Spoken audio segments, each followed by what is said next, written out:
Can you just put a claymore down? Holy fuck.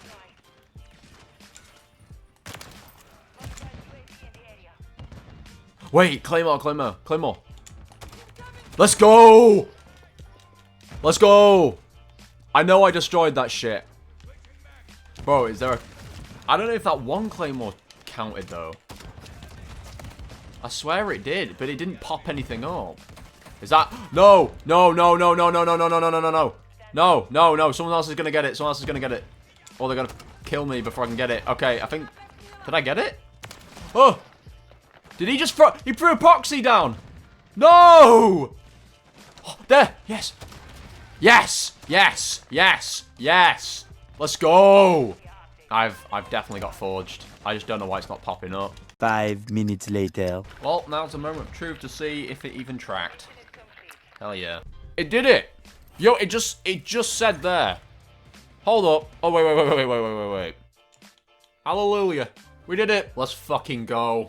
Okay, guys, so as you could see from that short intro, I actually finished the worst weapon in Modern Warfare 3, and that is the RGL, the launcher. It's not obviously completely finished. I still have Priceless to do for that weapon, and then I'll obviously get the Interstellar. So once I've done, you know, the Priceless Camo and everything, then I can get Interstellar on that weapon as well. So that has its own set of challenges. But this is notably one of the most difficult challenges on the RGL and in the game overall, because with the way this game is set up, like, it's so streamlined and so simple, and the leveling up is the only real thing that kind of hinders you from performing quickly. You know, considering just how simple it is, this probably makes it up to the top as the most difficult in this game, because quite literally the challenge is asking you to destroy 25 enemy equipment with the launcher, and that is the forged camo. So the first one for Gilded was actually really simple. I actually kind of got through that one with a breeze. It's literally just, I think, direct hits, which I could literally do just running around corners and just firing it in people's faces on Rust. Super simple.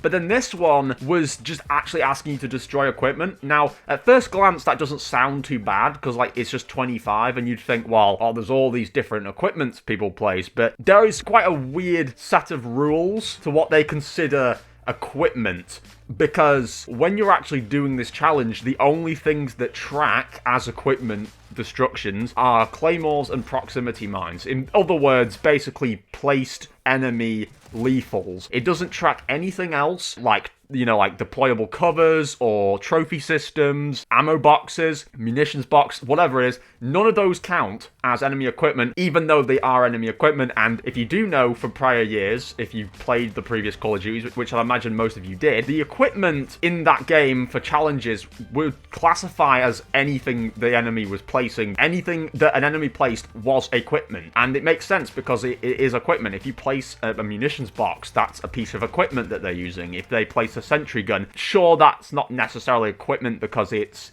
a kill streak, so that wouldn't count. But, like, most of the shit they placed would actually track. And in this game, it seems to just be claymores and proximity mines. So for anyone who's doing that challenge and is completely, like, gobsmacked, they're, like, lost on what the fuck they're doing wrong, the chances are you're not doing anything wrong. It's just the game's weird and bugged. That's what I'm going to guess. Either it's bugged or they quite literally intended it to be lethals and nothing else. Realistically, the challenge should just say destroy 25 enemy lethals, because anything else beyond that doesn't count. But even then, that isn't very specific enough as a challenge, because you can't destroy any enemy lethal. The C4s don't count. Those little energy mine things, all that sort of stuff, whatever they are, like, they do not count. It's literally just those two. Yeah, definitely one of the most annoying challenges in the game. But now that they've got it unforged, I think let's just kind of talk about this one gun. It's a very weird class to talk about, because with the launchers in this game, there is just the one. There isn't multiple. I mean, most of the other launchers in this game are just carried over from Modern Warfare 2, and they have no effect on the Interstellar grind or whatever grind you're doing. Maybe you're doing the zombies grind. It doesn't have any effect because they're Modern Warfare 2 weapons. There's just the one launcher in this game, and it's really weird to just work on one launcher. It kind of reminds me of when you worked on the specials in Black Ops Cold War, and the one special that was in the game at launch, I think, was just the M79 or whatever it was, that one sort of grenade launcher thing, and you just had to do, instead with that game, you had to get gold on that and then on a melee, and then you would get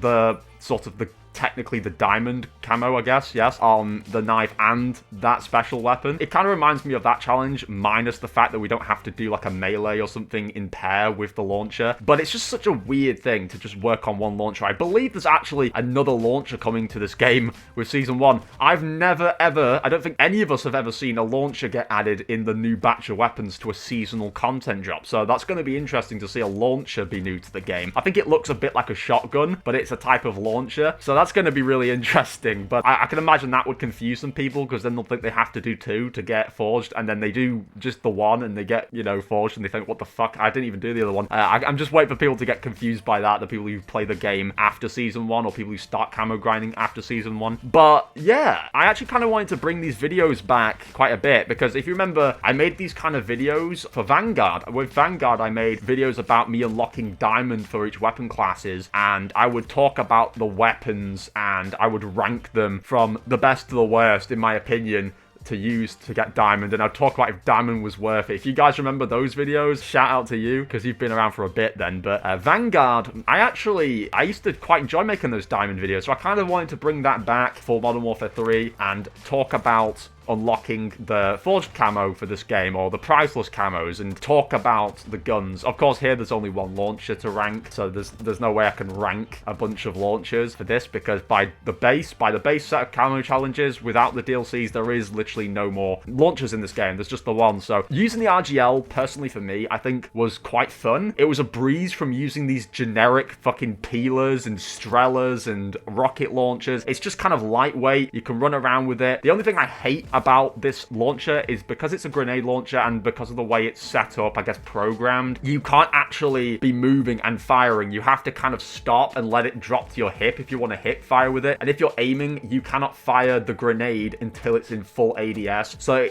it basically, there's no way of you realistically doing it all the time, which I guess is useful. It kind of counteracts people spamming grenades all the time. It kind of punishes you a little bit in terms of having to ADS or let it drop by your hip before firing, which I guess reduces how much people can spam grenades. But it's still, and it's not a bad launcher. It's just the challenge for Forged was ridiculous in the fact that it wanted you to just destroy claymores and proximity mines. That aside, it's actually a very simple challenge. It's not tedious. I don't think you can really call it tedious, because it's not like the challenge is always there available to do and it's just stressful. It's literally just that it's more of a habit having to pull it out when people have placed those, you know, 2 lethals down. So that's the only thing, and that, because that's so uncommon at the moment, I think that's the main thing that makes the challenge annoying. But realistically, if I'm going to give you advice on how to get this done as quickly as possible, it should, one, be a stated obvious that you should start working on this as soon as possible. If you're trying to do the interstellar grind for multiplayer, you're going to want to run this as your secondary until it is done, because whilst you're working through your primaries, you don't have to acutely focus on just this one gun like you would if you had left it to the last minute and it was the last gun you had left. Instead,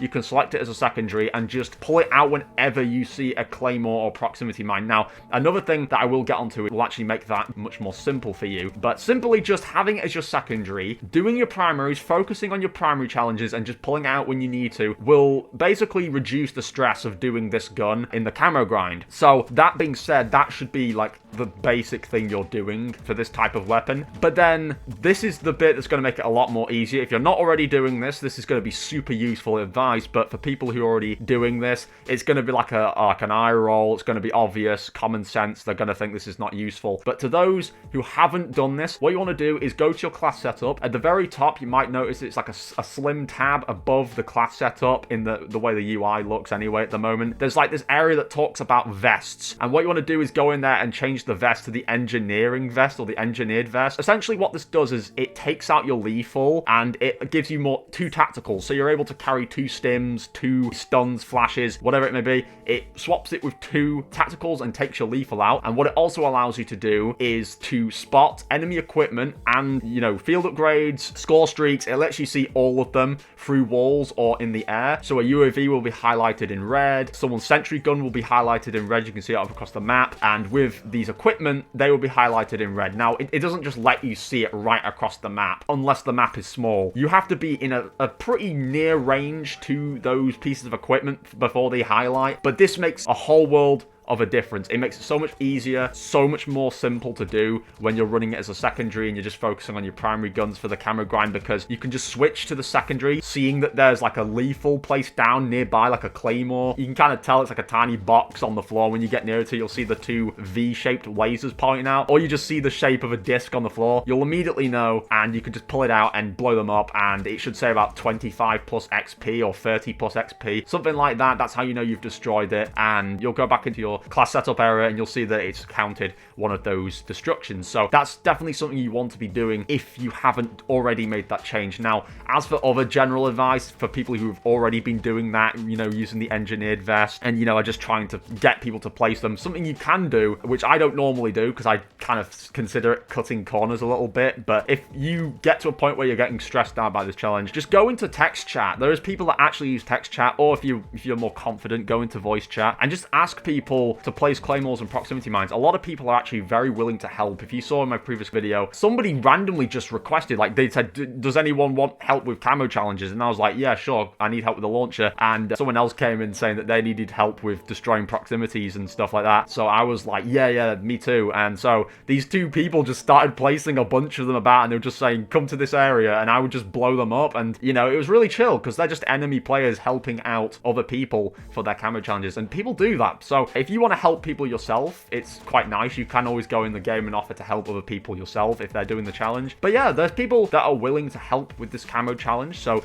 that's something you can do. Even though I didn't personally ask or request this person to do it because I don't like cutting corners, I still took the offer of someone helping, and it definitely reduced a lot of the time I would have been spending in game doing this challenge. So people do place them. You can get a bunch of this shit done in a match from people helping place those pieces of equipment down. Keep focusing on your main weapon, and if you go in game, just make sure you're sort of like staying hidden a bit. When you fire these things at the equipment, try not to hit it at a certain angle. It's kind of hard to explain, but if you hit it directly at the floor, the RGL actually has this ricochet effect where the grenade hits the floor and bounces off. So you actually want to kind of hit it from a distance where you fire it at an angle towards it, and that will blow it up. So you definitely don't want to mess that up, because in the small intervals where you see that equipment and you go to blow it up and someone just kills you, you can mess it up just by simply not hitting that one explosion and, you know, hitting it at the floor and it bounces off. So that's my general advice. Just keep going to games, see what happens. If someone places one, make sure to destroy it. If they don't, you can always ask people to, and it's literally just working through it. It took me in total probably, like, since I started doing that challenge, like maybe a week or so. So yeah, that's the RGL launcher with Forged. That's the first weapon class I've actually done for Forged. Because there's not many weapons in the other classes, I will be able to get Forged a lot quicker with the other ones as well, because I'm nearing Forged for the battle rifles, I believe, and the shotguns. They're the next ones up, I think, in terms of the progress. I am working through the snipers right now, so I'm on the longbow as I'm recording this, and assault rifles and SMGs, I think I'm like halfway.